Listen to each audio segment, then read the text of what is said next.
This has been such a great experience. 3 days of fantastic learning opportunities, and we have one last Inspire and Inquire for you. If you were here at the start of the day, you have already heard from Steve Leinwand. He's a mathematician, visionary thinker, and author here to answer your questions. He will be joined by Dave Kung. Dr. Kung leads the policy development for the Charles A. Dana Center at the University of Texas at Austin. He is committed to implementing math pathways at scale, concentrating on the transition from high school to higher education.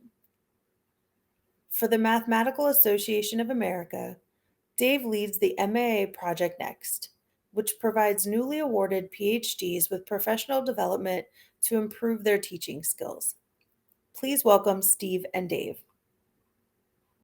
Hi, everyone. I'm Steve Leinwand, and on the other side of that screen is David Kung. Hey there. I'm at the American Institute for Research here in Washington, D.C. David sort of lives here in Washington, but he works with the Dana Center out of Austin, Texas. Let's just dig right in, all right? Okay. You've been participants in some fraction of the 15 hours of this virtual summit. We assume that you agree that as a nation, we have a serious problem. Math achievement is far below what is needed for societal and for economic health and well-being. We've all said that in different ways for 3 days. We also assume, David and I, and everyone else who has spoken and stepped back for a second, we also assume that you agree that the only thing that matters after a summit like this is what do we do individually and collectively to improve matters. What are we going to do? Yeah, exactly. And far better empower the nation's students. So as David just said, what are we going to do? And so you have a chat room that you can enter things into. Unfortunately, you can't talk, but this is an interactive session through the chat. We are the only people that you can hear. But the overarching question that we have for you for the next half an hour is what specifically do you plan to do? In whatever position you hold, what are you going to do to improve things? And so I'd love to have you stop for a second, put some things in the chat. And David's got a different screen, so he's going to be able to read some of those things and we'll respond. And just so you know, there's a little bit of a delay between when you're typing things and we're seeing them, and then we're able to talk. So because of that delay, it might be a little bit seem a little bit odd, but we're going to read things as they come in and respond. Steve, I'm curious. While we're waiting for people to chime in here, what have you seen over the last wonderful, hundreds of hours? Of course, we couldn't see all of it, but what have you seen that really caught your attention, that made you, maybe think differently about mathematics education in this country and where we need to go? I saw active engagement more than anything else. I did not see people doing mindless regurgitation of skills. I did not see mindless worksheets. I saw questions. I saw context. I saw math that gives kids a reason to care. And I think that alone makes a very big difference in giving kids some incentive to sort of play the math game. Mm-hmm. I was struck by the fact that what I saw was a much broader view of mathematics and the enterprise of mathematics education than I think most people believe and most people in this country think about. And I think what I've loved is what we've seen over the last 3 Tuesdays is a broader version of mathematics in so many ways. Exactly. Right? It's broader when it comes to what math is. Like, I loved the sessions that were talking about data science, about the use of modeling. Like, it's a much broader view than sort of math as like skill and drill and like do these 100 problems, and it's a timed thing. I mean that cuts to the idea that math isn't just about being smart. It's not just about being seen as smart. It's not just about speed, and that's another way in which we sort of need to broaden things. I also think there've been a lot of great talks here about just broadening the perspective of who's seen as being mathematicians. And I think it's important to acknowledge, I mean, the folks who are running this IES, Peggy Card and the whole group have done a tremendous job of bringing a whole lot of diversity to the session leaders. And, the fact that you and I, a white guy and an Asian guy are closing this, I just want to acknowledge our sort of positionality there. Fantastic to see such a diverse group of presenters throughout this session. I am seeing a chat now, but I don't see anything. So I would love people to, if you see a chat and if you're there, to tell us where you're coming from. So where are you joining us from? Where in the country are you? Just so we make sure that the chat is going, and we see people, because I know that there are 30 some people in this room, but I haven't seen anything in the chat yet. So I'm hoping to see something in the chat. Yeah. I mean, and the question is, what do you see as the overarching question that allows us to do a much better job of engaging kids in mathematics? I think that we all know that the only reason that we still do all the factoring and all of the law of sines and cosines, the only reason we continue to do trig identities is because of the AP AB exam. And you have to ask some important questions about why are we still doing that when there's so much more important math, when we need kids explaining, we need to have open-ended questions. And so I think that, that's really the message that I think came through in lots of the sessions. Mm-hmm. Yeah, I don't know if are you seeing this now, Steve? We got people everywhere. We got Trina's in from Waco, Texas. Good to see you here, Trina. Mark Fried from Oregon. We got lots of Eunice is here. Thank you so much, Eunice, for running this. And Pam and Skip and all. This is what I would love to know. Thanks everybody for chiming in the chat. I'm gonna put a question out there, and Steve, you and I talked about this beforehand, but I'm gonna put a question out there, and it's gonna take you a little bit of time to type something here. So we're gonna have a little chat over the top of this, but I would love to know, like, what's one thing you're gonna take away from this math summit and do differently? Like, what struck you so much? It is hard, when you're in these webinars and you're sitting in your office, or maybe you're at home and you listen. It's easy to be sort of inspired, but it's really hard to go from that inspiration to what specific things am I going to do differently? And maybe that's differently in your classroom, or maybe you're an administrator, or maybe you're in a state organization like some of the folks on this call, or maybe you're with the NCTM or something else. What's one thing that is going to get you to think differently? It's one thing that you've heard about over the last couple of Tuesdays. What's one thing that's going to get you to do something differently?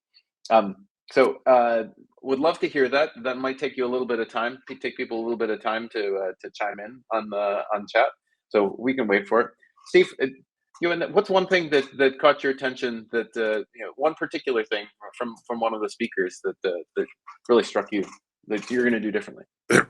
So I think there are a number of things that we really need to bring to the fore.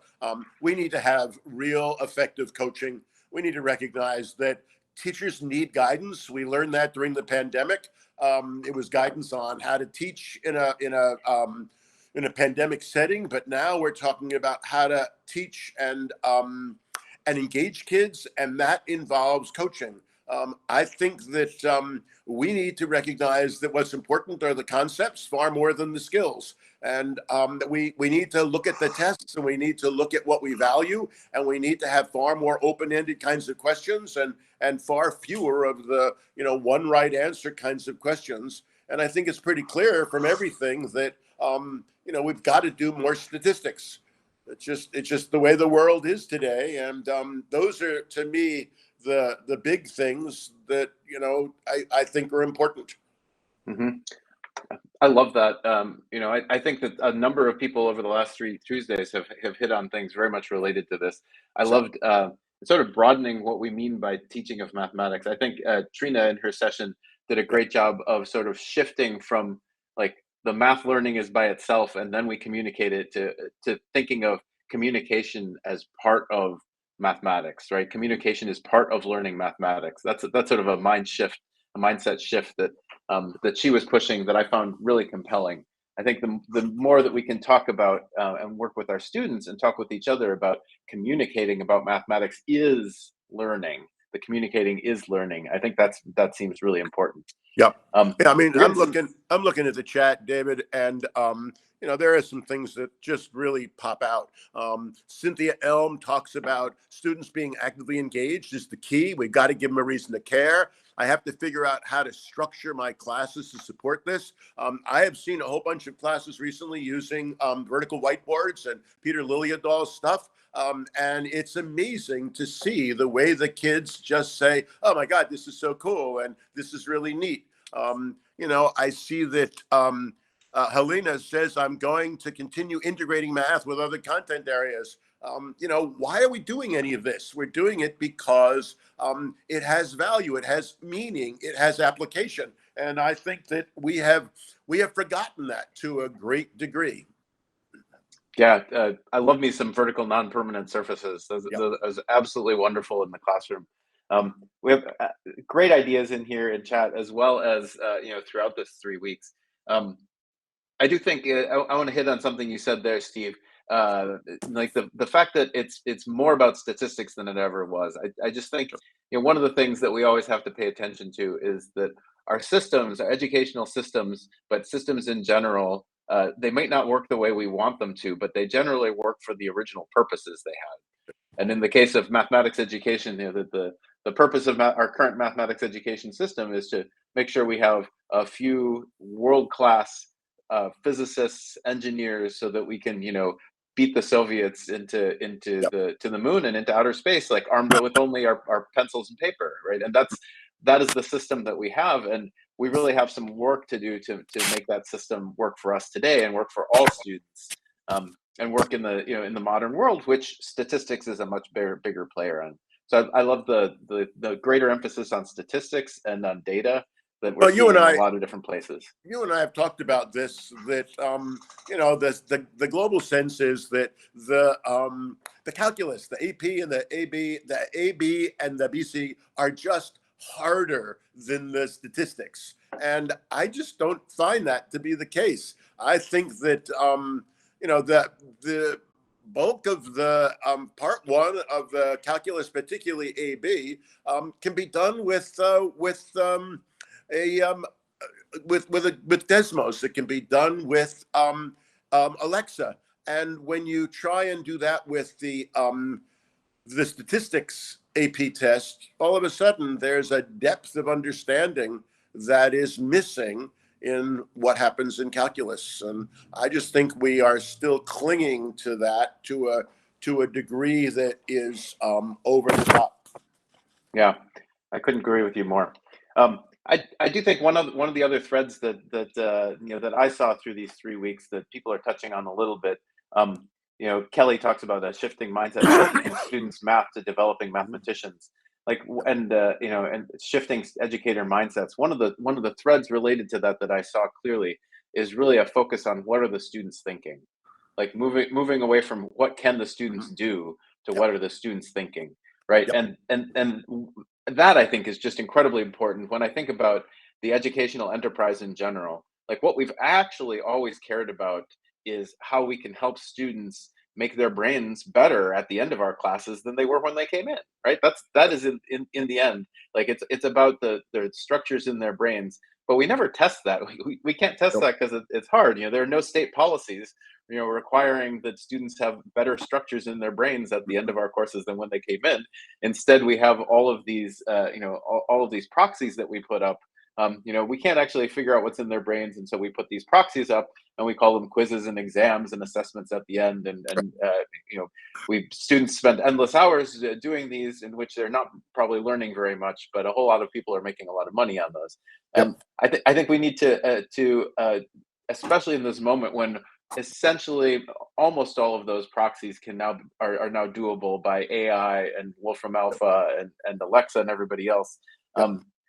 We need to just refocus on what we really cared about in the first place, which is helping students, make their brains better than they were before. And that requires a different sort of pedagogy. It requires, exactly what we've been talking about, deeply engaging with students, and doing that requires coaching.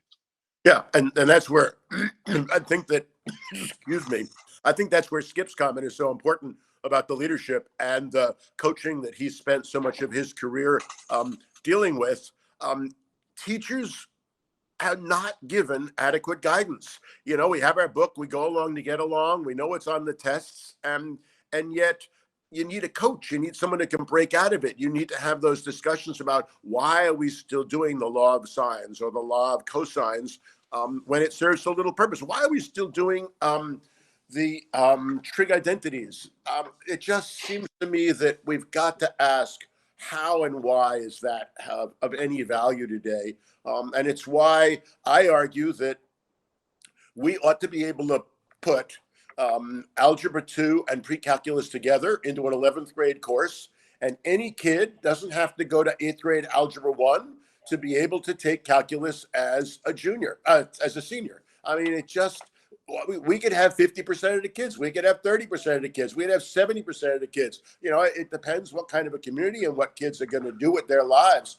But, you know, but this idea that we have got to race kids ahead, that we've got to decide 8th graders are anointed or not anointed. And if you're not anointed, you're behind the rest of your life. That's what drives me crazy. Mm-hmm.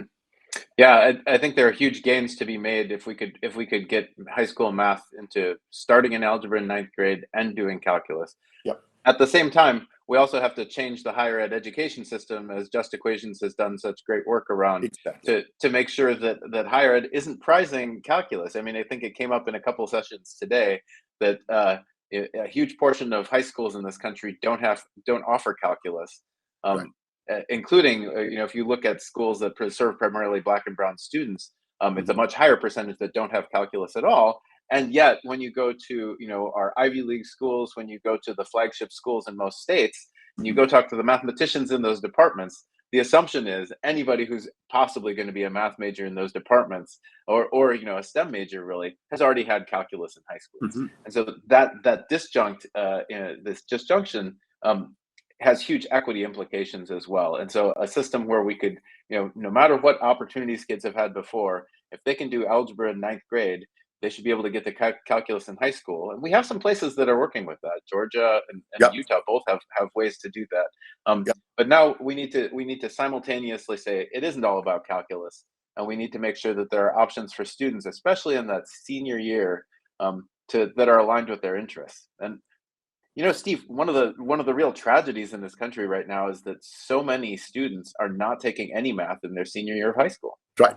Yeah. 3-year requirement. I do something my freshman year, sophomore year, junior year, and that's it. I don't need anything else. And, you know, for some kids, that's perfectly fine. For other kids, it just leaves a giant hole. And so again, that's where working with the guidance departments becomes another key thing. I don't know how to do any of these changes without the administrators, the guidance counselors, and the math teachers working together, rolling up their sleeves and saying, so, you know, from our perspective as math teachers, these are the biggest problems we face. Your perspective as guidance counselors, what are the biggest problems you face? Administrators, what the parents bitch and moan about everything.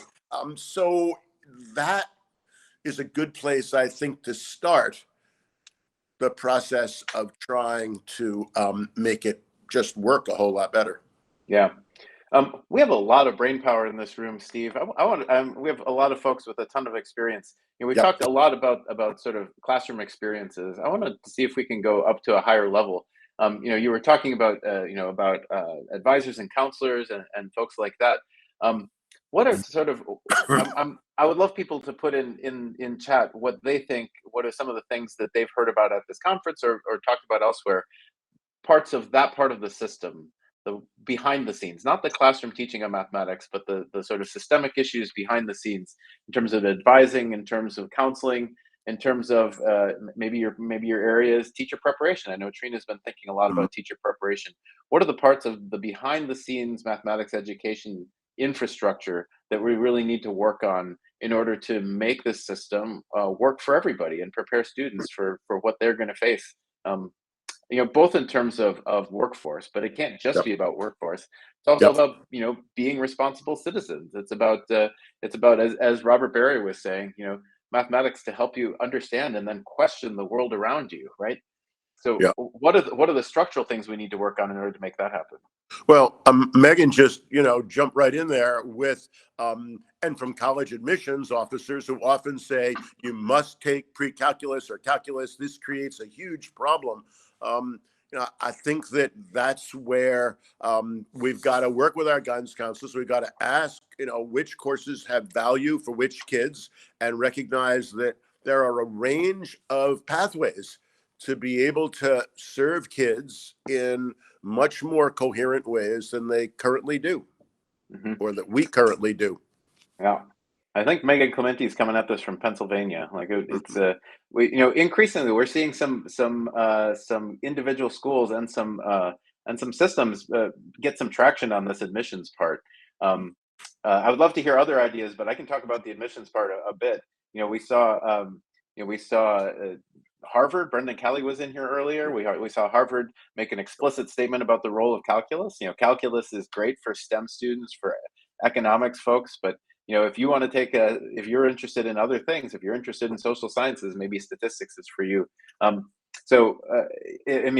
after Harvard, we know some other schools did this. University of Chicago did this as well. At the Dana Center, we worked with all the schools in Oregon. Mark Fried's it was in here earlier, to make sure all of the schools in Oregon acknowledge the fact that students in Oregon very soon are not all going to be going through the algebra, geometry, algebra 2 sandwich, and the schools have now called out the appropriate role of calculus, and that there are other options that are more in line with students' interests. Yeah, I just think that we have to be very careful that there's still every reason to provide high quality calculus. I wish we didn't have the AP test that still is, a mediocre test, and it doesn't really get at conceptual understanding to the degree that I wished it did. But no one is saying that we don't offer calculus in high school, and there's every reason to recognize how important that is. But it's not the only pathway. Mm-hmm. Yeah, definitely. We also have a bunch of teachers here who are here, and I'm just scrolling through this. Tara Medlin coming in from the schools. We have a bunch of others. Michelle Chung here is a math instructor at Georgia State. I would love to know from you, like, what would you love to see for the teachers? What would you love to see change about the system that would better help you, better support you in doing the work that you need to do within the classroom? I would love to hear the teacher voice here as we talk about these systemic issues. So I hope somebody, Mayette here, math teacher from I'm gonna murder that, Aisugaken. I'm gonna look that up later. Love to hear from teachers about how the system could better support you, because in the end, Steve, as I think you pointed out earlier, in the end, what really matters in this is what those interactions between teachers and students look like in the classroom. That's right. Exactly.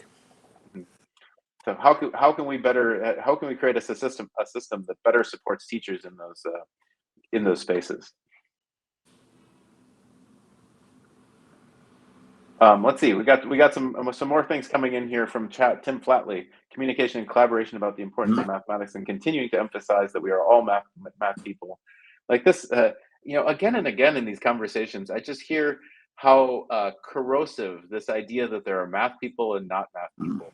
That idea, and so frequently that feels like it's a discussion that's about innate properties. Like, there is a math gene, and some of us have it, and some of us don't. And that myth, more than maybe anything else, just there's so many problems that sort of have their root in this idea that math ability is innate, as opposed to it being about opportunity and hard work and all these other things. Yeah, I think that again, Denise Walston's comment is really important at the end of that list, because if the guidance counselor is saying, "Oh, you have to take calculus, you just have to," and the alternatives are not highlighted in any way, there are a whole lot of kids that get hurt, and yet there's no reason why any number of kids couldn't and shouldn't be taking calculus. But we haven't really figured that out yet, and this notion that calculus is the end all be all, and we put as many kids in it as possible and forget that for a whole lot of people, they do calculus with a machine. Yeah, and I think one of the ways I've heard, I think this came out of some NCTM work, interest-driven math pathways, Yeah. right? And I think that is so key, because if we just develop additional pathways, we all know from from experience with the system, from from knowing for decades how the system privileges some over others. We know that if we just leave this path, the sort of golden ticket to better schools, that is calculus, no matter what you want to study, and then open up other pathways, we know that students are going to be sorted by things other than their interests. They're going to be sorted by race, by gender, by whatever is taken as a proxy for ability. I think Andre Simpian gave a great session here about how those sorts of those preconceived notions about who is seen as successful really do impact, and we have great data on exactly how they impact participation in different fields, right? And so it's so important that if we're going to open up other options, we also address those sort of systemic issues that I think Denise is really talking about here.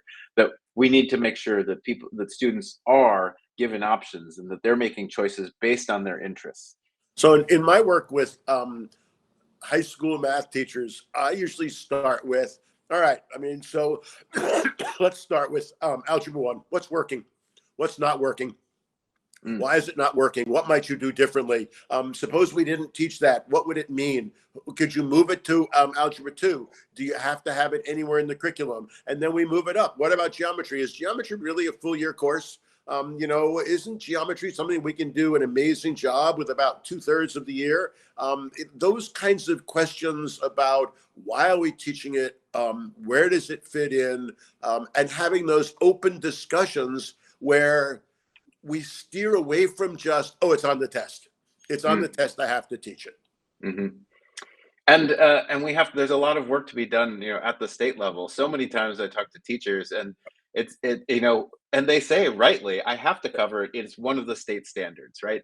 And there's a ton of pressure, right? And so we have to make sure that we're figuring out what those policies are at the state levels, so that we can update things and provide students with experiences that are more in line with what they're going to need, and less in line with the, frankly, the 1950s. The only problem with that is, Phil Darrow's famous line that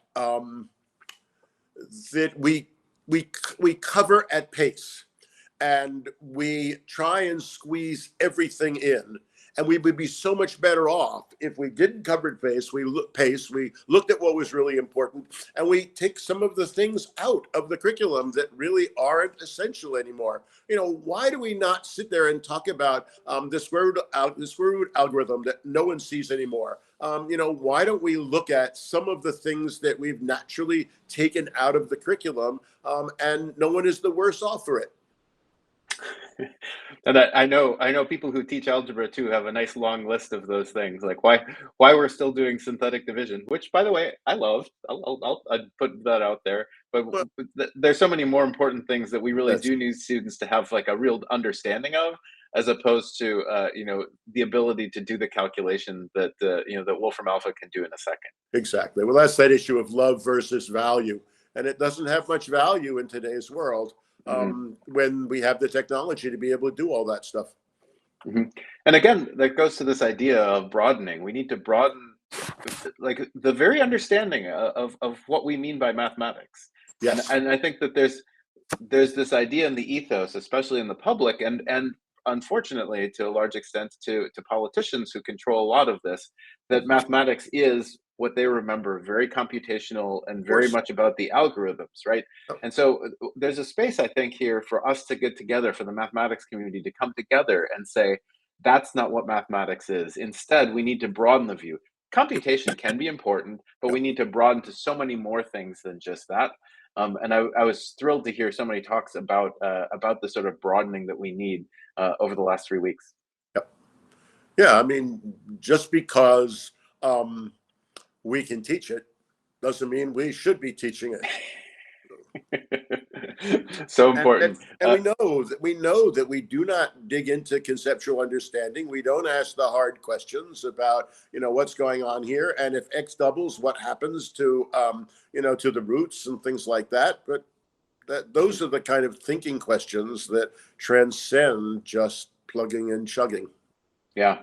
I want to address both Jolie and Guillermo bring up really important things. Like Jolie's saying, yes, let's have students figure out their options based on their interests, but let's not make them do that at 8th grade, right? Let's not make that choice that they make, whether to be in 8th grade algebra or not, be like the end all and be all for them. Sure. And then I think Guillermo brings up a really important point. Like, let's make students can make decisions based on interest, but those interests change. And I think that I think we need to think more like some of our other our colleagues across the halls who are in history or English. Like, nobody thinks that just because you chose to do modern American history, you're like closing off doing early European history. Like, these are just different options. And of course, you can go in one, and then you can go and sample another. And we need to think about things in mathematics. Once we've broadened the idea that it's not just a path toward calculus, we need to accept the fact that maybe a student does statistics, and then that gets them interested, and then they go do data science, and then they realize that to do data science at the college level, I'm going to need calculus, and then they go back and do calculus. And so it's no longer just this sort of rigid linear path, but it's a broader view that might involve students dabbling and taking and looking at their options. So from my perspective, like, if we can get any class that gets students excited about this stuff, that's a win, right? And if that's data science, fantastic. So let's return to this title, Inquire and Inspire. We've got 3 minutes to go, and our last question that we played with is, okay, I mean, every one of you, we've done 1, 2, or all 3 days of this conference. We've done parts of the days. What one individual change, initiative, do you see yourself making to improve the teaching and learning of mathematics? And then what is one collegial or collaborative or collective idea that you see yourself doing? So I think that having it recorded, having you think for a second, given all of our discussion, what is it that individually you see yourself doing? And as I said, collegially, collectively, you see yourself with your colleagues doing? Oh, great question. What one thing? I'm gonna try to stretch this, give people time to type something in here. I was really moved. What one thing? I was really moved by Deborah Ball's discussion of acknowledging competence, like moving away from sort of correctness and rightness and wrongness to acknowledging competence, whether that competence is like, you did a very good job of revoicing this other person's perspective or something like that, like competence in things that we know are important, but don't always get a whole lot of value within the math community or in the math classroom, where it's really all about this rigid right or wrong. I love that idea. To me, it is a matter of why. How do you know? Can you explain it? Who did it differently? Those are the critical questions that take us beyond just right answers, and ask teachers to ask students the kind of important questions that get at conceptual understanding and about connections, and that transcend just an answer that we get with a machine. Yeah, that's so important. Let's see. What else are people going to take away from this? We're looking for some answers here. What is it, a big takeaway that you're going to take that's actually going to change your actions? We'd love to hear more answers from that. Steve, I think you had a whole section about questions and what questions we ask. One of my favorite lines that comes from my brother, who's a 5th grade teacher in Chicago. He loves, and I don't know where he picked this up, but just because you put a question mark at the end doesn't mean it's actually a question. That's right. And so many times, and I'm totally guilty of this, we ask questions that both the students and we know that we know the answer to, right? And then it's just it becomes a fishing expedition for them. And I think it's a great challenge for math teachers to only ask questions that you honestly don't know the answer to, right? And that takes you away from what is the correct mathematical perspective on this, to asking questions like, how do you think about this? Well, that's why good instruction requires whiteboards. Kids need to be able to simply write where it's easy, hold them up, and be able to share and explain, just moving away from just the procedural understanding to much more than that. It becomes so important. Excellent. I would love to see some more ideas of what people are going to take away from this. I think we burnt them out. You think they're burned out? They're only staying on here to humor us, Steve? I don't know. I'm going to leave this with Dave. I'm going to go to my other meeting that I'm supposed to be chairing, but I thank you all for staying with us. I think that there's a whole lot that we've put on the table, and I'm assuming that the notes from this session will be available, and I'll follow up on that. And Steve, I think we should close this out just by thanking everybody involved in running this, especially NCES, the Institute for Educational Sciences, the Council of Chief State School Officers, Council of Great City Schools, National Assessment Governing Board, NSF, the National Science Foundation, and the White House OSTP. Danny Goroff was there for that.